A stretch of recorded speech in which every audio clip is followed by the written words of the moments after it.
A level integral မှာပါတယ်ဟုတ်ပြီနော်ဆရာတို့ from a to infinity ပုံစံမျိုးလေးတွေကိုတွက်ပြပေးပါမယ်ဥပမာအနေနဲ့ပေါ့နော်ခဲတော့ဒီပုံစံကိုတွက်တဲ့အခါမှာပထမအဆုံးချက်ဆရာတို့ဒီမှာဒါလေးသိရပါမယ်အဲ့တော့ integral from a to infinity တောင်းမဲ့ဟာပေါ့နော် f of a dx ဆိုရင်ဆရာတို့ကပထမအဆုံးဒီမှာတော့ step 3ခုပေးထားပါတယ် first step ကဘာလုပ်ရမလဲဆိုတော့ limit ချိန်ရမယ်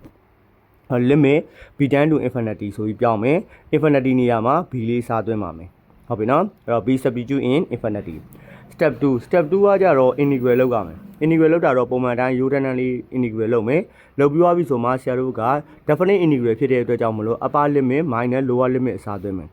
နံပါတ်3ကတော့ဆရာတို့ဘာရှာမလဲဆိုတော့ find limit လေးကိုရှာပါမယ်ဟုတ်ပြီနော်ဒီ step 3ခုနဲ့ဆရာတို့တွက်ပါမယ်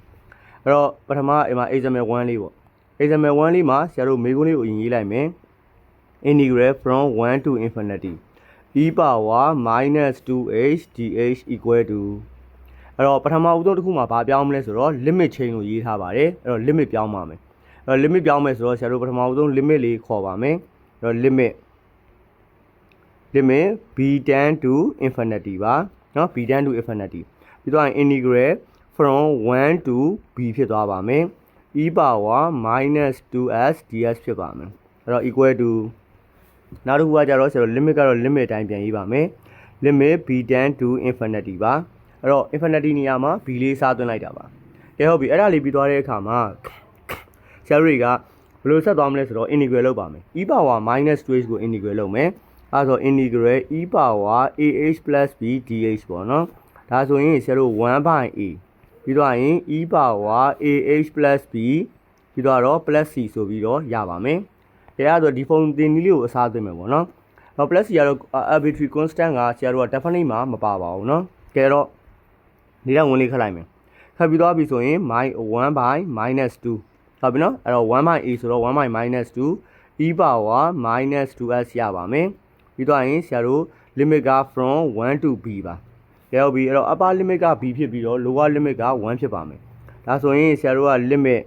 b tend to infinity ပါကဲလေးတောင်ဝင်လေးပြန်ခတ်လိုက်မယ် upper limit စားသွင်းမယ် -1/2 e power minus 2b minus ဟုတ်ပြီနော်ဒီမှာဆရာတို့ကsubtract လုပ်မယ်ပေါ့နော် subtract ပြီးတော့ရင်ဒါလေးခွင်းစားခွင်းပိတ်ပြီးတော့ရင် negative 1/2 e power minus 2 multiplies 1ပေါ့နော်လို့လေးလာပါမယ်အဲ့တော့ equal to limit b tend to infinity တွင်ရှေ့က negative 1/2 e power minus 2b negative ဆိုတော့ positive ပေါ့နော်အဲ့တော့ဆရာတို့ဒီမှာ 1/2 e power minus 2ရပါမယ်ဒီလိုလေးရမယ်နော်ကဲဟုတ်ပြီဒါလေးပြီးသွားပြီဆိုရင်ဆရာတို့ဒီနေရာမှာအစားသွင်းတော့မယ် b နေရာမှာဘာအစားသွင်းမလဲဆိုတော့ infinity အစားသွင်းမယ်infinity အစားမသွင်းခင်မြာချင်းဆက်ပြီးတော့ negative လေးတွေကို positive လေးပြောင်းလိုက်မယ် b tend to infinity negative 1/2 e power 2b plus 1/2 e square ရပြီနော်ဒီများချင်းထိုးမယ်ဆရာတို့ infinity စားသွင်းမယ် infinity စားသွင်းမယ်ဆိုတော့ဆရာတို့က e power 2 into infinity ဆိုတော့ e ရမယ်e ရမယ်ဆိုတော့ဆရာတို့က 1/infinity ဖြစ်သွားမယ်ပေါ့နော်ဆိုတော့ e power 2 infinity ဆိုတော့ e power infinity ရမယ်ပေါ့နော်အဲ့တော့ 1/infinity ကဆရာတို့ဘာနဲ့ညီမလဲဆိုတော့ 0 နဲ့ညီမယ်ဒါဆိုရင်ရှေ့ကကောင်က0ဖြစ်မယ် plus အနောက်က 1/2 e square ရပါမယ် equal to အဲ့တော့ 1/2 e square ဆိုပြီးတော့ဆရာတို့ရဲ့အဖြေ final အဖြေထွက်ပါမယ်ရမယ်နော်ဒီဟာလေးဒါလေးကတော့ဆရာတို့က